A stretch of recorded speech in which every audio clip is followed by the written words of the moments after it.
Qué bueno, el Señor me le bendiga esta hermosa noche. El Señor le bendiga más. Vamos a estar dando continuidad a este maravilloso estudio del libro de Apocalipsis. Hoy comenzamos ya con lo que es el desarrollo de estos hermosos versos bíblicos y esperamos que nuestros oídos sean prestos para escuchar con amor y nuestros corazones abiertos, porque hay personas que el Señor, a pesar de que tienen orejas, dice que tiene oído. Oiga. O sea que hay que retener lo que la Biblia a nosotros nos enseña. Recapitulando, ya hemos tocado muchos puntos interesantes. Ya enseñamos quién es el escritor del Apocalipsis, la fecha en la que se escribió también, como muchos acuerdan, muchos exégetas, teólogos, fecha 95-96, en la época del emperador Domiciano. Y vemos también cómo Dios se glorifica muchas veces en medio de la dificultad, ya cuando Juan está desterrado a una isla allí como un preso. El Señor le place revelarle a Juan acerca de lo que es el Apocalipsis. Y nos vamos al verso número 1 de Apocalipsis. Es un verso muy interesante. Y vamos a compartir este verso para bendición de todos nosotros. Apocalipsis, su capítulo 1 y verso 1.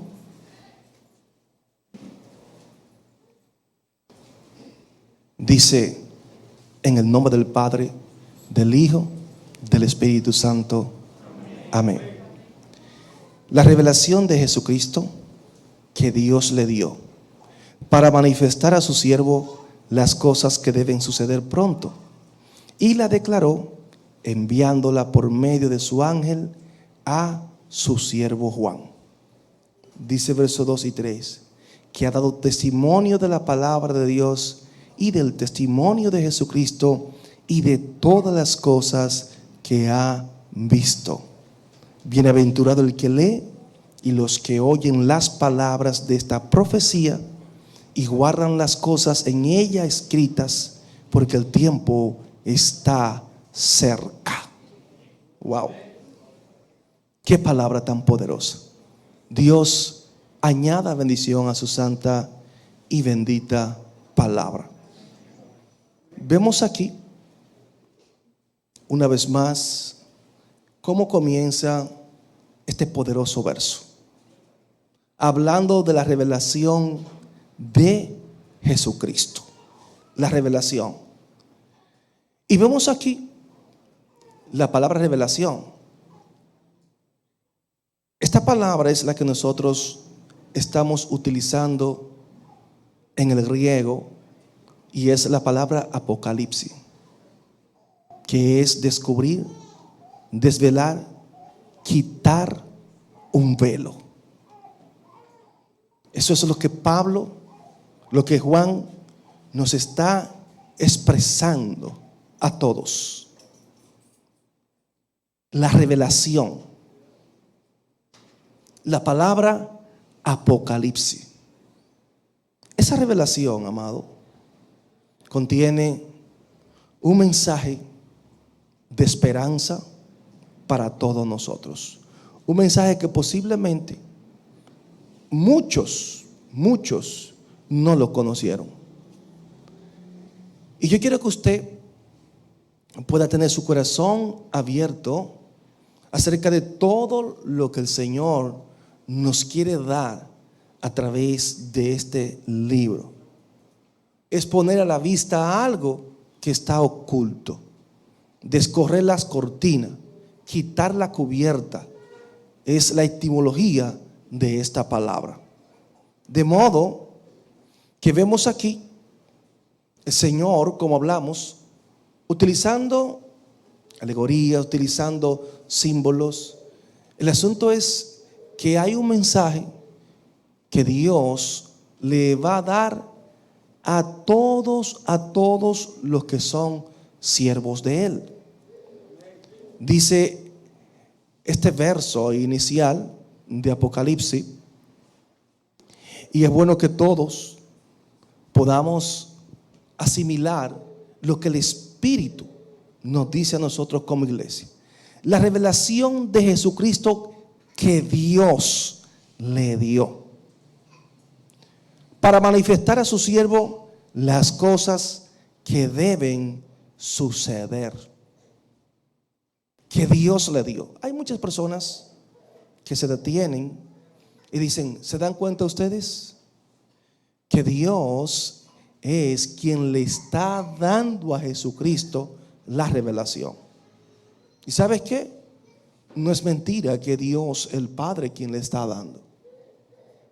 Pero no para nosotros simplificar o quitar la deidad de Jesús y decir que el Señor Jesucristo está limitado al conocimiento divino. Quiero decirle que tenemos que entender en el contexto que se está haciendo dicha revelación. Y digo que tenemos que entender en el contexto porque nunca podemos nosotros olvidar que Jesús tuvo la categoría de ser, aparte de ser Dios, también fue hombre. Aquí estamos hablando de Jesús glorificado. Glorificado. Pero nunca olviden que Él tuvo una humanidad. Y eso es algo que usted y yo no podemos perderlo de vista. Nunca en la vida. A Jesús encarnado. Vemos en Lucas 2:32 que nos habla acerca de esa revelación que dice: luz para revelación a quien, a los gentiles, y gloria de tu pueblo Israel. Hablando de ese Jesús. Y así también en Romano, su capítulo 16 y verso 25, dice la Biblia: y al que puede confirmaros según mi evangelio y la predicación de Jesucristo, según la revelación del ministerio que se ha mantenido oculto desde tiempos eternos. Vemos aquí a Dios revelando una gran verdad. Por eso nos habla de la revelación de Jesucristo. Y vemos al Señor que de una manera u otra nos está comunicando un mensaje. Un mensaje. En Efesios, su capítulo 1, verso 17, la Biblia, puede buscarlo ahí, 1:17, dice: para que el Dios de nuestro Señor Jesucristo, el Padre de gloria, os dé espíritu de sabiduría y de revelación en el conocimiento de Él. La misma palabra está siendo utilizada en revelaciones especiales hechas por Dios. O sea que Dios trata con las personas como Él quiere, y siempre ha dicho que nadie puede cuestionar a Dios. El apóstol Pablo recibió revelación directa de Jesús. Y ustedes saben que Pablo fue uno de los mayores escritores del Nuevo Testamento. Y vemos a Dios tratando de diferente manera con el hombre. En este caso, este libro de Apocalipsis, vienen revelaciones que fueron para los tiempos del apóstol Pablo, pero vienen revelaciones que son para los tiempos futuristas. Nosotros, como estudiosos de la palabra, nos identificamos con la escuela de interpretación futurista. Hay diferentes escuelas de interpretación, pero nosotros entendemos que el Apocalipsis, hasta donde esté el mensaje a las 7 iglesias, ya del capítulo 4 en adelante, el Señor comienza a hablar a la iglesia claramente de lo que ha de suceder en un futuro. El Señor sigue hablando acerca de la revelación de Jesucristo. Jesucristo. Esa es la palabra que el Señor está utilizando aquí. Y esta revelación que Dios le dio no es, y quiero que se meta esto en la mente, no es porque Jesucristo no sabía lo que iba a pasar. Bien, para nada. Porque podemos entonces decir, mira, ahí estaba el Señor bien limitado. No, vea siempre lo que es la humanidad de Cristo, aunque esté glorificado. Aquí vemos a un Jesús que está glorificado. Pero cuando se trata del ámbito espiritual, Jesús tiene todo el conocimiento pleno que tiene el Padre. ¿Por qué? Porque son una misma esencia. Y eso lo pudimos ver en el desarrollo acerca de la deidad de Jesús cuando estuvimos estudiando Cristología. Es la misma esencia. O sea que yo no puedo quitar lo que el Señor intrínsecamente forma parte de Él. O sea, yo no puedo descuartizar a Dios diciendo el Padre está por encima en conocimiento de Jesucristo. Ahora bien, hay un orden. La Biblia nos enseña que Jesús es el mediador entre Dios y los hombres. Si usted y yo conocemos algo de Dios, es porque Jesús nos lo reveló.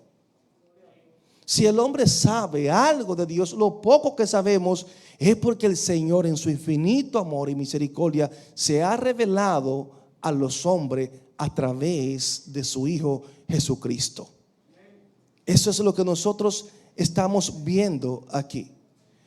Y sigue la Biblia hablando acerca de esto. Ustedes recuerdan que la Biblia, en lo que es el libro de Marcos, su capítulo 13, versículo 32, nos habla acerca de esto cuando vemos a Jesús hablando de su humanidad. Él dice, pero de aquel día y de la hora nadie sabe, ni aun los ángeles que está en el cielo, ni el Hijo, sino el Padre. Hay muchos detractores que usan este verso y le dicen a usted, ¿te das cuenta? Que quien sabe todo es el Padre y que ni el Hijo sabe cuándo es que vienen a buscar la iglesia. Amado, una vez más, este verso muchas veces mal interpretado para tratar de quitar esencia a la persona de Jesucristo como Dios, y se nos olvida que aquí hay una limitante y es a la humanidad de Jesús. Entonces, durante el ministerio terrenal de Jesús, vemos aquí, y no podemos ignorar, la naturaleza humana del Señor. Y cada vez que usted ve una limitante de esto, es porque la Biblia hace referencia a la naturaleza humana de Jesús. Por eso Jesús tuvo muchas limitaciones humanamente hablando. Humanamente hablando. Amén. Pero el Padre comunica a Jesús porque Jesús es el agente divino. Jesús es la revelación del Padre. Es la revelación en esencia. Entonces vemos aquí que el Señor, ese mensaje, no lo está transmitiendo Jesús directamente y dice, Juan, déjame enseñarte esto. No, para nada. Vemos en este capítulo 1, verso 1, leemos completo el verso una vez más. ¿Y qué nos dice? Dice, la revelación de Jesucristo que Dios le dio para manifestar a su siervo las cosas que deben suceder pronto, y la declaró enviándola por medio de ¿qué? De su ángel a su siervo Juan. Vemos aquí al Padre, vemos aquí al Hijo mandando un mensaje a sus siervos, y vemos aquí que hay un ángel mensajero, quien es que le revela a Juan lo que ha de suceder.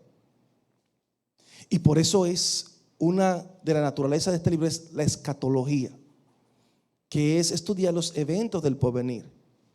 O sea, que este libro de Apocalipsis, ya del capítulo 4 en adelante, todo lo que está hablando es para cumplimiento de lo que ha de suceder en los años venideros. En los años venideros. Seguimos aquí y vemos también que sigue hablando. La palabra que utiliza con relación a siervos es la palabra doulo, que significa esclavo. Esclavo. Va dirigida a aquellas personas que son personas íntegras al Señor, personas que están dispuestos a obedecer la palabra de Dios. Eso es lo que da a entender el Señor a Juan, las personas que están dispuestas a obedecer. Se la manifiesta a su siervo, se la va a mostrar, se la va a exhibir a esos siervos. Entonces, este mismo vocablo es utilizado en Juan, su capítulo 14, versículo 8 y 9. Cuando el Señor habla, o buscar a Juan 14, 8 y 9, dice así: Jesús le dijo: ¿tanto tiempo hace que estoy con vosotros y no me has conocido, Felipe? El que me ha visto a mí ha visto al Padre. ¿Cómo pues dices tú, muéstrame el Padre? Le dice el Señor. Y sigue diciendo la Biblia: ¿no crees que yo soy en el Padre y el Padre en mí?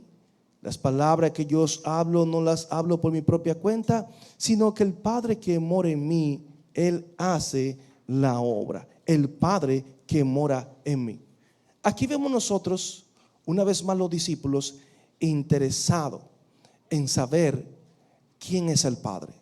Y vemos a Jesús haciendo una comparación y diciendo: el que me ha visto a mí, ha visto al Padre. Diciendo: el Padre y yo, una misma cosa nosotros somos, el Padre y yo. Dice el verso 2, claramente dice que ha dado testimonio de la palabra de Dios y del testimonio de Jesucristo y de todas las cosas que ha visto. De todas las cosas que ha visto. ¿Cuántas cosas pudo haber visto Juan? El Señor le place, el Señor, revelarle a Juan lo que Juan ni por su mente se puede imaginar, porque es una mente finita. Dese cuenta que cuando el apóstol Pablo es trasladado al paraíso, dice la Biblia que a él se le privó de revelar cosas que habían allí. O sea, a Pablo no le dieron el permiso, no se lo dieron. Sin embargo, vemos aquí al Señor que quiere transmitir un mensaje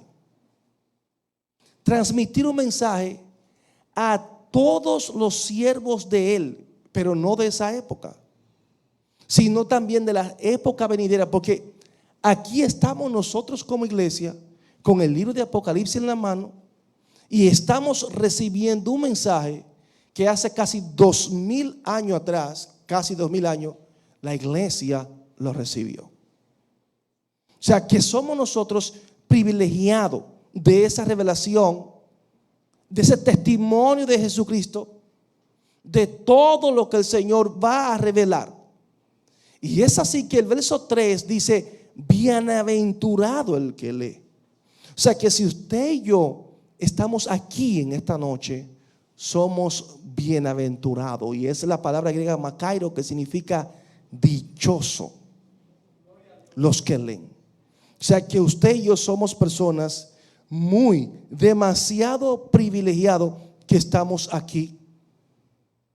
Amados, dice la Biblia, para manifestar también a sus siervos las cosas que deben suceder pronto. Este punto quiero enfatizarlo, lo de suceder pronto. ¿Por qué? Porque hay algunas personas que entienden que es que en ese momento eso tenía que pasar. Por eso, la escuela de interpretación histórica es una escuela que no le da validez a la interpretación futurista. Ellos entienden que ya todo el libro de Apocalipsis ya pasó. Ya pasó. Las cosas que han de suceder pronto. Entonces vemos aquí que hubo acontecimientos, como dije, capítulo 2, 3 a la iglesia, mensaje a las 7 iglesias, que eso sucedió, estaba sucediendo, pero ya de ahí en adelante hay eventos que no han sucedido y que nosotros estamos esperando que sucedan. Entonces vemos aquí esa palabra que han de suceder pronto, la palabra griega tachei, y es una palabra con el sustantivo, tacómetro, instrumento, dice para medir velocidad. O sea, ese vocablo que se utiliza ahí pronto no significa que lo que va a suceder es en ese momento que tiene que suceder o poco después, sino que cuando habla de esto es que cuando vayan a suceder, cuando se cumple el tiempo para esto, va a suceder, amado, uno detrás de otro de manera acelerada, de manera sorprendente. Vienen esos acontecimientos. O sea que la palabra pronto no tiene que ver nada con una fecha específica, bien, de lo que va a ocurrir. No tiene que ver nada tampoco con cosas que muchos dicen que pasaron. No. Ahora bien, sí tiene que ver con la velocidad de los acontecimientos cuando estos comiencen a suceder.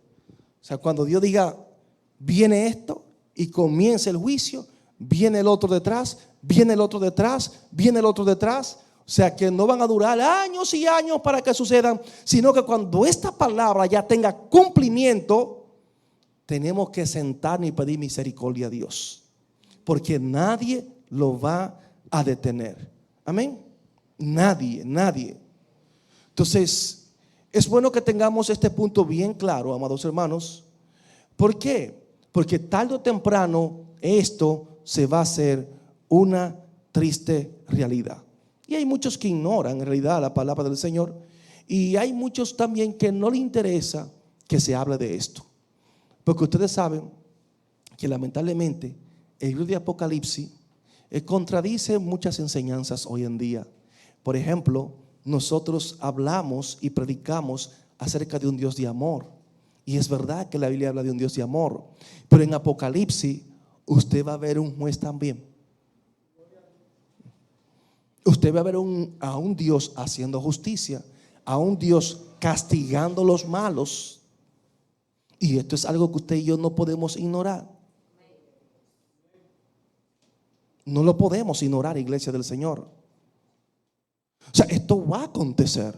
¿Cuándo va a acontecer? Usted y yo no lo sabemos. Tampoco, como muchos dicen que aconteció, no ha pasado todavía, pero ha de acontecer. Y cuando comience a acontecer, amados, hay que pedir misericordia, porque cuando comience a acontecer nadie lo va a detener. Nadie, es nadie. Por eso que ustedes ven que la gente hace y deshace, y Dios tranquilo, pero Dios va a obrar en su tiempo, no en el tiempo suyo, no en el tiempo mío, en el tiempo de Él. En el tiempo de Él. Eso es así. Bienaventurado el que lee, bienaventurados los que oyen las palabras de esta profecía y guardan las cosas en ellas escritas, porque el tiempo está cerca. El tiempo está cerca, iglesia del Señor. La palabra en el griego que se utiliza para tiempo es la palabra cronos y kairos. Son las palabras que se expresan en el idioma del griego. Pero la palabra cronos habla de un tiempo cronológico.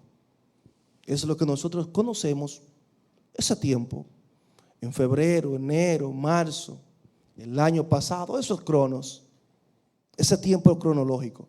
Pero la segunda palabra, kairos, que se utiliza para el tiempo, que habla y se relaciona con lo que es ocasión, sazón u oportunidad. Las sazones de los tiempos. O sea, cuando se cumple la profecía, cuando se cumple eso, usted no tiene una fecha, sino que el acontecimiento es que le define el tiempo que está viviendo.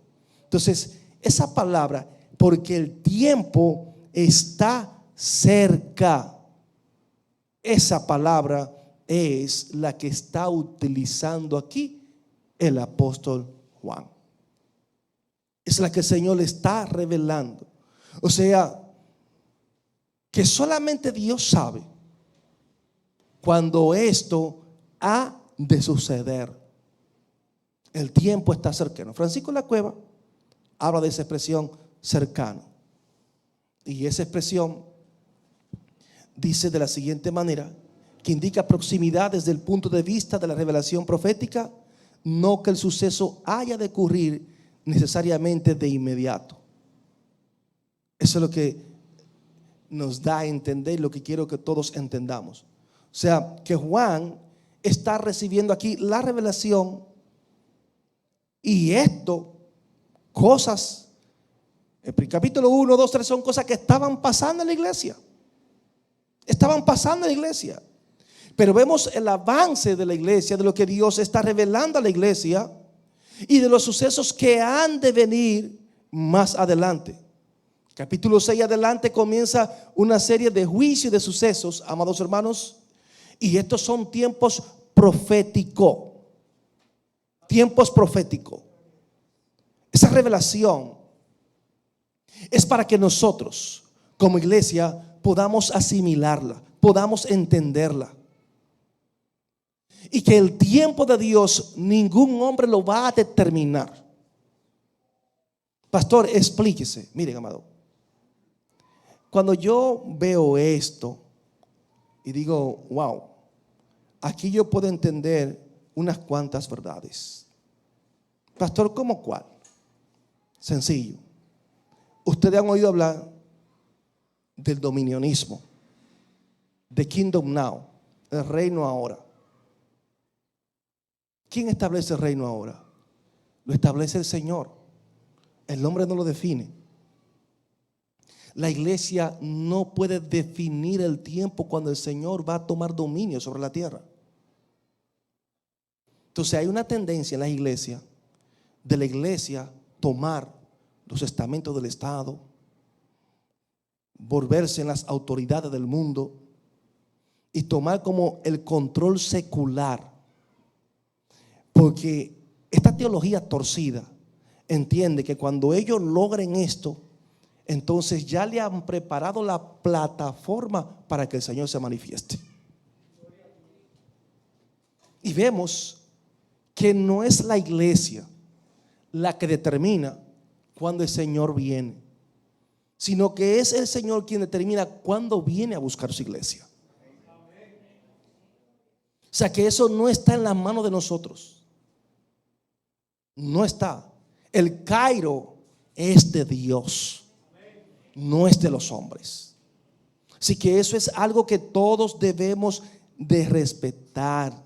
Todos. Este libro tiene revelaciones y nos vamos a dar cuenta. Toda esa doctrina de la prosperidad, todas esas cosas medio raras, ustedes van a ver aquí cómo el Señor nos va a dar a entender a nosotros como iglesia cuál es el lugar, cuál es nuestra ciudadanía como iglesia, a dónde está, si es aquí en la tierra, si es en el cielo. Eso es algo que tenemos que tenerlo bien claro, iglesia del Señor. Sigue el Señor hablando a través de estos poderosos versos. El verso 4, Juan dice: Juan a las 7 iglesias que están en Asia, gracia y paz a vosotros, el que es y que era y que ha de venir, y de los 7 espíritus que están delante de su trono. Los 7 espíritus que están delante de su trono. Aquí una vez más vemos nosotros la revelación de Dios, una revelación dirigida a las 7 iglesias. El Señor quiere hablar a la iglesia, amén, a las 7 iglesias que están en Asia.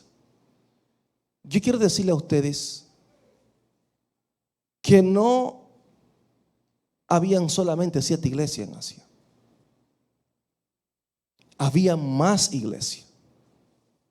Para que usted en su mente no crea y diga, solamente habían 7 iglesias en Asia. Esa Asia que habla ahí, Asia no estaba hablando del área hoy en día de Turquía. Y el Señor se dirige a estas iglesias, a las 7 iglesias. Y de la forma que se está dirigiendo a ella, por ejemplo, el verso 19 del capítulo 1 de Apocalipsis, que dice: escribe las cosas que ha visto y las que son y las que han de ser después de estas. Hay 7 mensajes para cada iglesia. Y lo más impactante, el Señor está presente en esta iglesia y escribe a los ángeles de esta iglesia. Entonces, nosotros como iglesia tenemos que tener algo muy, pero muy claro: que el Señor vela por la iglesia que compró a precio de sangre. El Señor vela por nosotros. Y sabemos que somos parte del cuerpo de Cristo como iglesia del Señor. Entonces, la voluntad de Dios para con nosotros, como dice, gracia y paz a vosotros. Gracia y paz. Nosotros conocemos la gracia como un don inmerecido. Eso es la gracia de Dios. Y si estamos nosotros aquí y hoy usted habla de la salvación, es por esa gracia. Como dice, gracia y paz. Paz, que todos conocemos lo que es paz, aunque muchos tienen un concepto distorsionado y creen que paz es simple y llanamente que usted esté tranquilo y ausencia de problema total. Ya usted está en paz porque no tiene ningún problema. No. La paz que el Señor a nosotros nos da es una paz que te dice que a pesar de los problemas, tú te mantienes confiado, que a pesar de las dificultades, tú sabes que Dios está de tu lado, y que a pesar de que te sientas solo y no veas a nadie a tu alrededor, tú sabes que la compañía de su Santo Espíritu estará con nosotros todos los días hasta el fin. Entonces, esta paz que aún en medio de la muerte, tú sabes que tiene una promesa de vida eterna, nos ayuda a nosotros a vivir confiado. Dice, gracia y paz a vosotros, del que es y que era y que ha de venir. Gracia y paz a vosotros, del que es, del que era y del que ha de venir. Esa palabra, de verdad, que es una palabra poderosísima. ¿Por qué? Porque está hablando aquí de Jesucristo, del que es, ¿verdad? Del que era, porque siempre ha sido, y del que ha de venir, dando a entender, amado, que la promesa de que el Señor viene a buscar a su iglesia no es una promesa vana.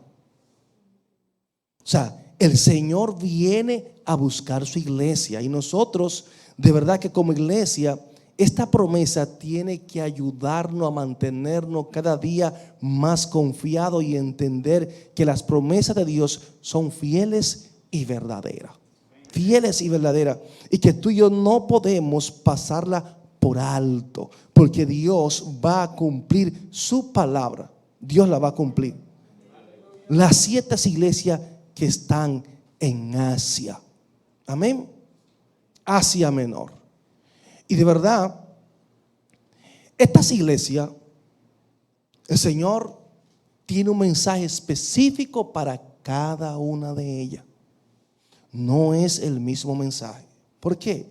Porque estas 7 iglesias no tienen la misma condición. Son iglesias compradas, lavadas con la sangre de Cristo. Y a través del mensaje a estas 7 iglesias, nosotros vamos a ver las diferentes características que nosotros tenemos como iglesia. El mensaje a estas iglesias, nos va a golpear en la cara a muchos de nosotros. Tenemos que tener, como digo yo, la humildad para recibir lo que la Biblia a nosotros nos enseña. Porque hay conceptos que nosotros tenemos que son muy diferentes a lo que Dios establece. Por eso yo quiero que nos detengamos en el estudio del mensaje de las 7 iglesias que el Señor está dirigiendo en este libro. Porque ahí hay mensajes, hay iglesias que usted se queda así, wow. Y esto es verdad. Que aunque el Señor habla un mensaje contundente y aunque diga que el diablo está metido, te dice que hay fieles ahí adentro también. ¿Me entiende? O sea, algo que se nos hace difícil asimilarlo alguna vez.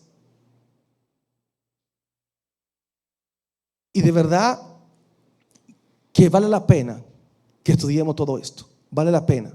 Amén. Vale la pena.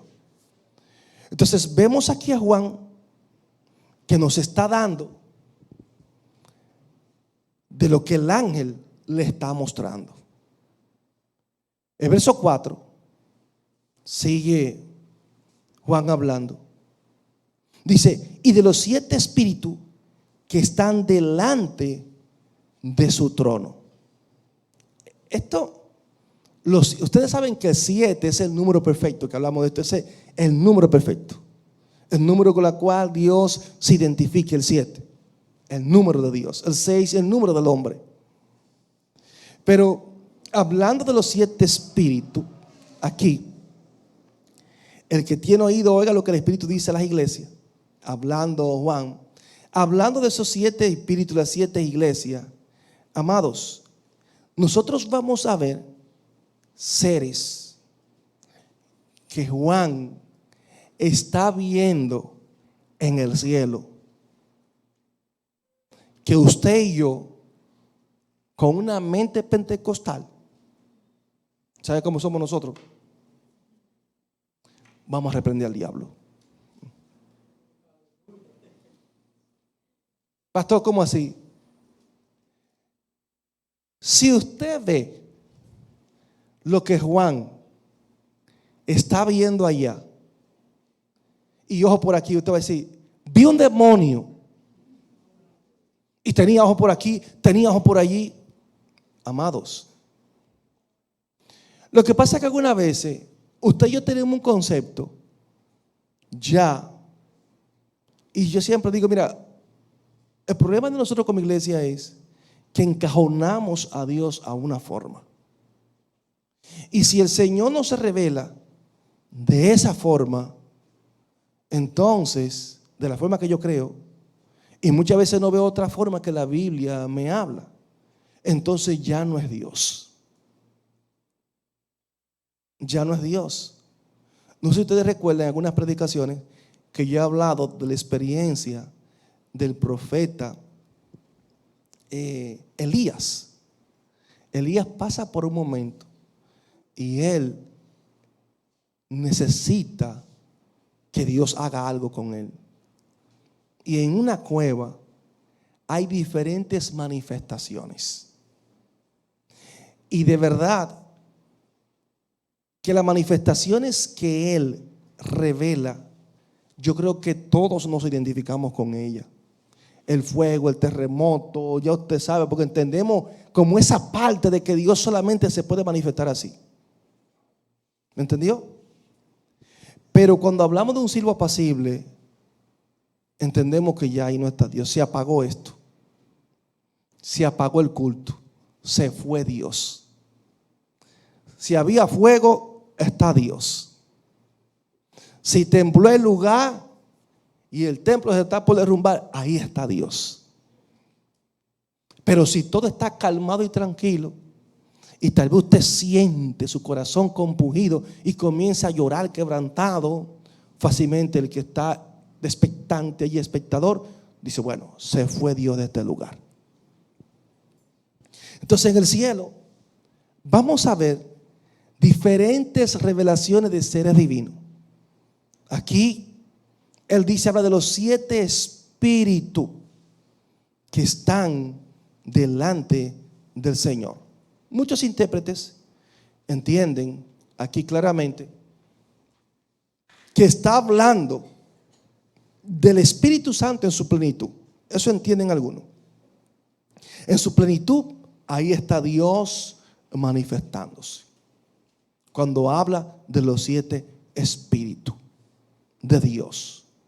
Nosotros, como iglesia, usted podrá decir, bueno, esos 7 espíritus lo puede tildar que un espíritu de esto, un espíritu de otro, pero la Biblia aquí no está dando detalle qué clase de espíritus son. Amén. Aquí es el Espíritu de Dios que representa múltiples manifestaciones, como yo siempre he dicho, que Dios es multiforme. Múltiples manifestaciones de su perfección, de su plenitud. Entonces, por ejemplo, Isaías, en el capítulo 11, verso 1. Ahí vamos, 1 y 2. Dice, saldrá una vara del trono de Isaí y un vástago retoñará de sus raíces y reposará sobre él el espíritu de ¿qué? De Jehová. ¿Espíritu de qué? De sabiduría. ¿Espíritu de qué? De inteligencia. ¿Espíritu de qué? De consejo.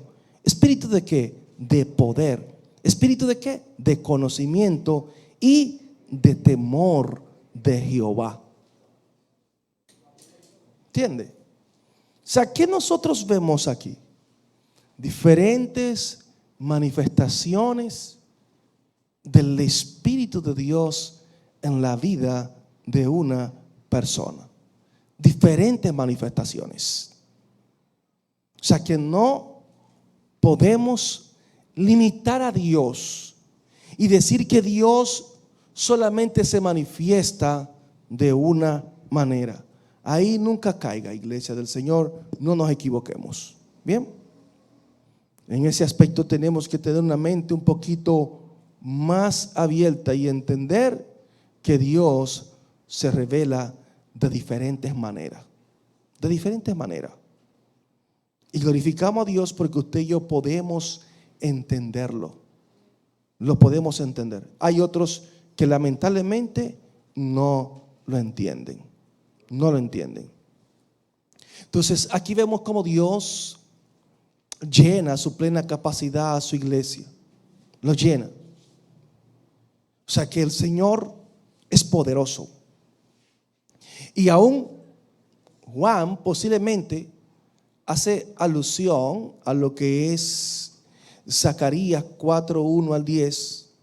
Podemos buscarlo, el profeta Zacarías. A Zacarías capítulo 4, mayormente de verso 2 en adelante. Porque recuerden que el escritor tiene un conocimiento de lo que es el Antiguo Testamento, del hebreo. Se dice que este libro de Apocalipsis se escribió pensando en hebreo. Zacarías ahí, búsquelo. ¿Lo tienen? Amén. Zacarías su capítulo 4. Pueden del verso de en adelante. Sí, dice, y me dijo, ¿qué ves?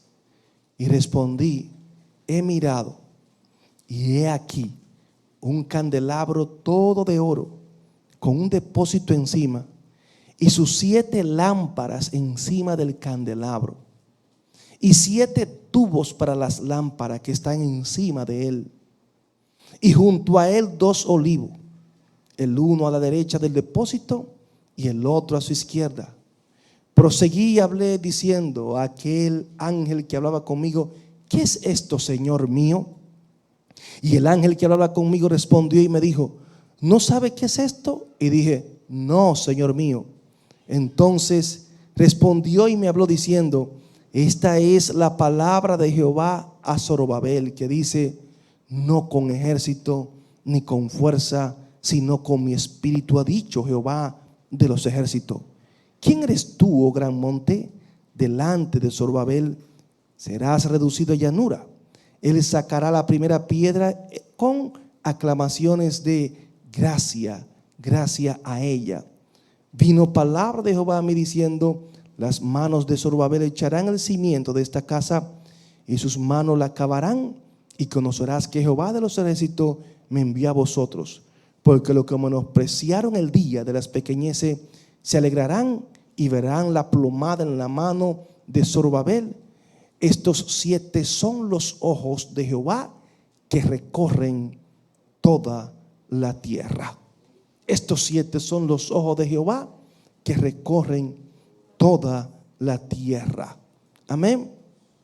Asimismo, porque digo que, como dicen algunos teólogos, que está relacionando todo esto, porque como habla de 7 espíritus, aquí está hablando de estos 7 que recorren toda la tierra. Amén. Entonces, por eso los teólogos entienden que esta es la manifestación del Espíritu Santo en toda su plenitud, obrando en el mundo, la intervención de la soberanía de Dios. Lo mejor de todo esto es que están delante de ¿qué? Delante de su trono. Delante de su trono están estos 7 espíritus. Sigue diciendo el verso 5 de Apocalipsis, verso 5 ahí mismo, dice, y de Jesucristo, testigo fiel, el primogénito de los muertos y el soberano de los reyes de la tierra, al que nos amó y nos lavó de nuestros pecados con su sangre. Nos lavó de nuestros pecados con su sangre. Aquí vemos una vez más un saludo y de Jesucristo, el testigo fiel, el primogénito de los muertos y el soberano. Habla del Padre, habla de los 7 espíritus, habla del Hijo. Y de una manera u otra podemos ver aquí lo que es la Trinidad. La Trinidad. Aunque muchos la niegan y dicen que la Biblia no habla de la Trinidad, pero vemos aquí a Jesús, el testigo fiel. Amén. Testigo fiel. Y esto, una vez más, contempla el ministerio de Cristo cuando estuvo en la tierra. Juan 7:7, podemos buscarlo ahí rápido. Juan 7:7, lo puede anotar para que tenga esta referencia. Juan 7, verso 7, que dice, no puede el mundo aborrecer a vosotros, mas a mí me aborrece, porque yo testifico de él que sus obras son malas. Y ahí mismo, Juan 18:37. Juan 18, 37.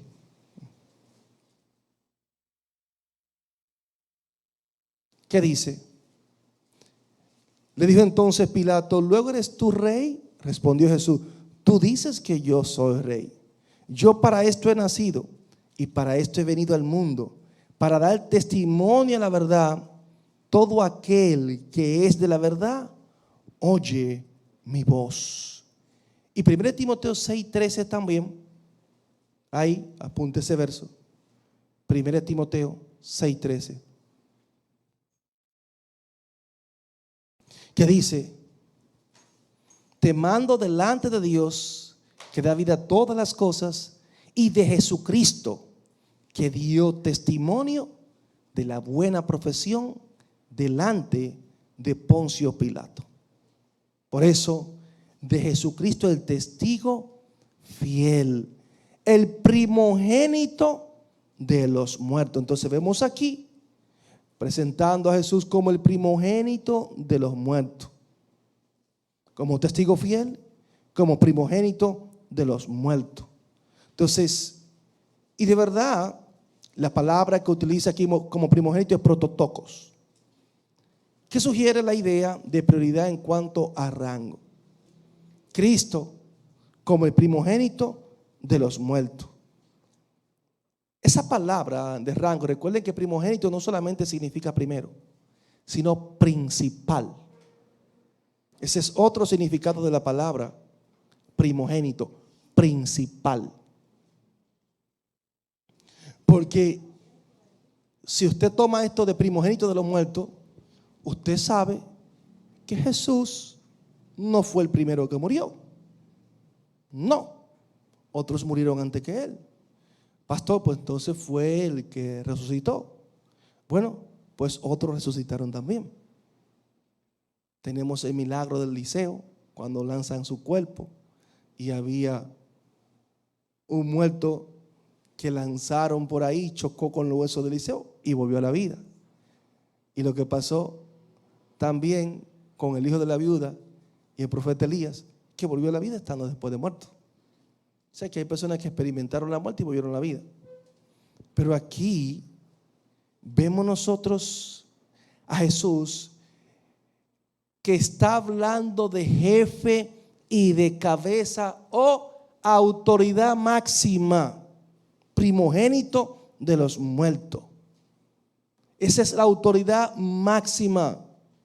O sea, nadie puede resucitar de los muertos si Jesucristo no da la orden. O sea, eso no fue que vino el profeta Isaías o Eliseo y dieron una orden. Fue que el Señor le plujo hacerlo. Porque el único que puede dar vida a los muertos no es Pedro, no es Pablo, no es Juan, no es el profeta, ¿me entiende? Elías, ni el profeta Eliseo, es el Señor. Porque Él es quien tiene la llave. Amén. Es el Señor. Y podemos verlo en Juan 6:35 al 40. Juan 6:35 al 40. Y el verso 44, ahí mismo. Juan 6:35 al 40. ¿Lo tienen? Que dice, Jesús le dijo: yo soy el pan de vida. El que a mí viene nunca tendrá hambre, y el que en mí cree no tendrá sed jamás. Mas os he dicho que aunque me habéis visto, no creéis. Todo lo que el Padre me da vendrá a mí, y al que a mí viene no lo echo fuera. Porque he descendido del cielo no para hacer mi voluntad, sino la voluntad del que me envió. Y esta es la voluntad del Padre, el que me envió, que de todo lo que me diere no pierda yo nada, sino que lo resucite en el día postrero. Y esta es la voluntad del que me ha enviado, que todo aquel que vea al Hijo y cree en Él tenga vida eterna, y yo lo resucitaré en el día postrero. Verso 44.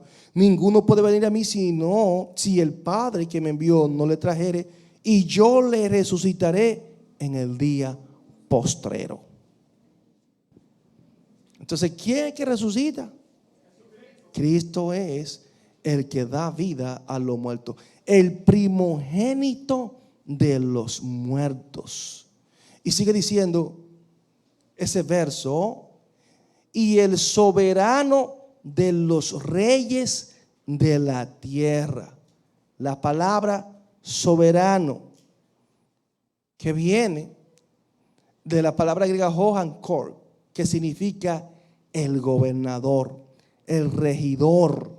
O sea, ese soberano es alguien que nadie puede cuestionarlo, decirle qué tú haces. Recuerden que todos los gobernantes de la tierra, de una manera u otra, tienen que dar razón a un grupo de personas. Hay dictadores, bueno, que ellos son, pero siempre hay un grupo de personas a su alrededor y son dependientes de ese grupo de personas. Pero el Señor, en su soberanía, Él es absoluto. Dios puede hacer lo que Él quiere en su soberanía y nadie puede cuestionarlo a Él. Nadie. O sea, el soberano de los reyes de la tierra. Y ahí hay muchos versos como Salmo 2.8, no lo vamos a leer, pero apúntelo. Salmo 2.8 al 12, para que usted lo tenga como referencia. Salmo 89.27. Bien, Apocalipsis 11.15. Como dice, el séptimo ángel tocó la trompeta y hubo grandes voces en el cielo que decían: los reinos del mundo han venido a ser de nuestro Señor y de su Cristo, y Él reinará por los siglos de los siglos. Apocalipsis 19.11 al 16 también. 19.11 al 16, que habla del jinete del caballo blanco.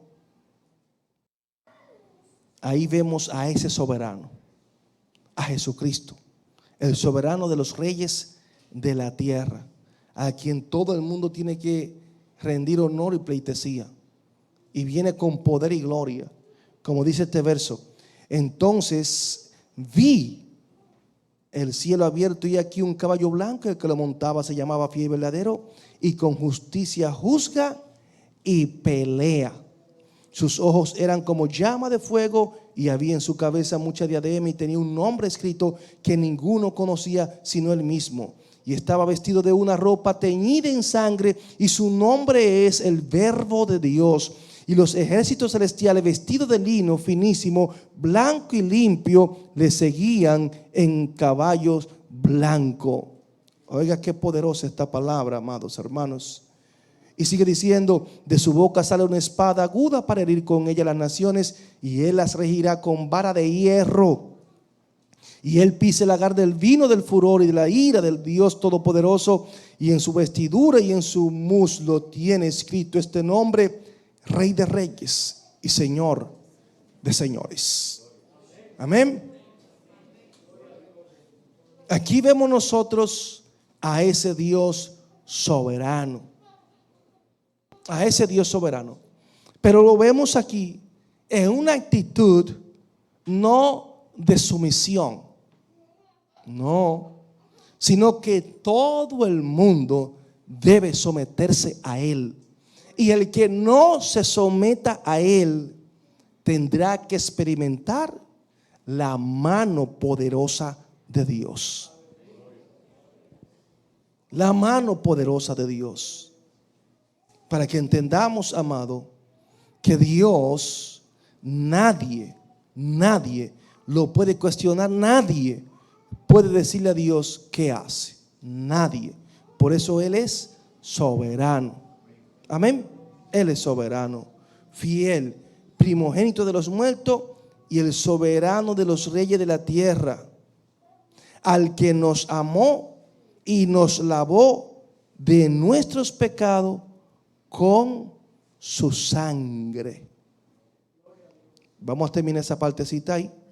El que nos amó y el que nos ama todavía y el que nos seguirá amando.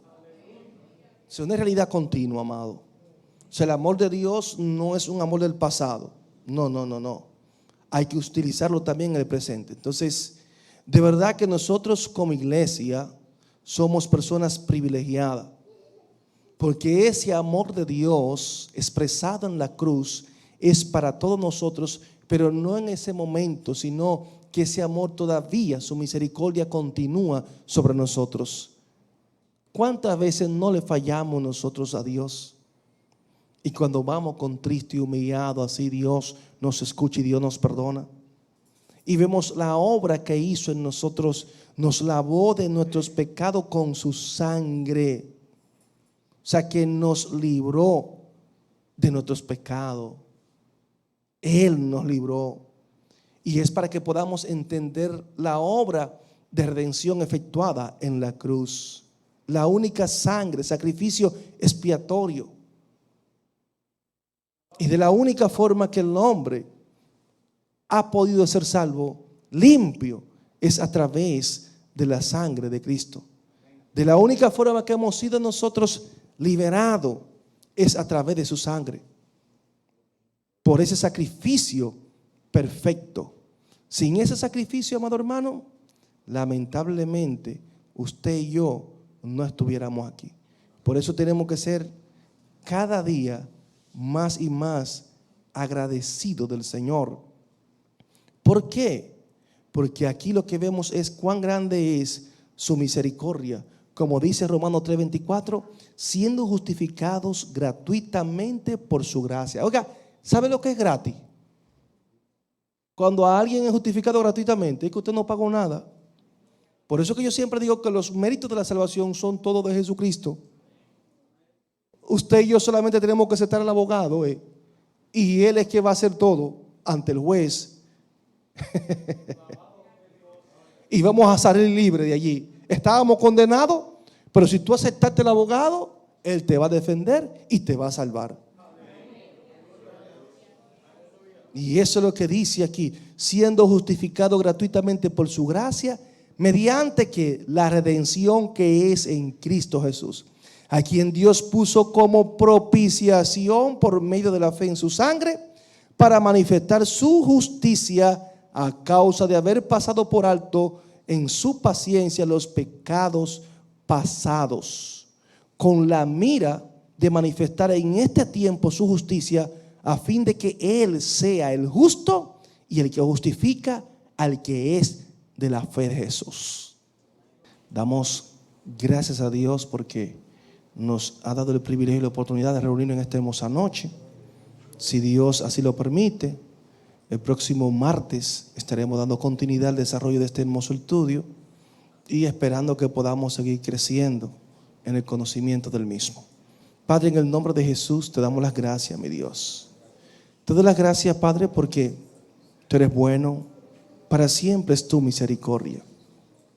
Te pido, Dios, que sea, Dios mío, obrando poderosamente. Te pido, Señor, que seas tu Dios mío guiando, Dios mío, nuestras vidas. Yo te pido, oh Dios, que así como nos trajo sanos y salvos, Dios mío, así mismo, Señor, tú nos llevas a nuestros hogares. Llévanos, Dios mío, en la comunión del Padre, del Hijo y de tu Santo Espíritu, Señor. Y guárdanos de todo peligro, de todo mal, Dios mío, para gloria de tu nombre, Señor. Amén y amén. El Señor le bendiga a todos.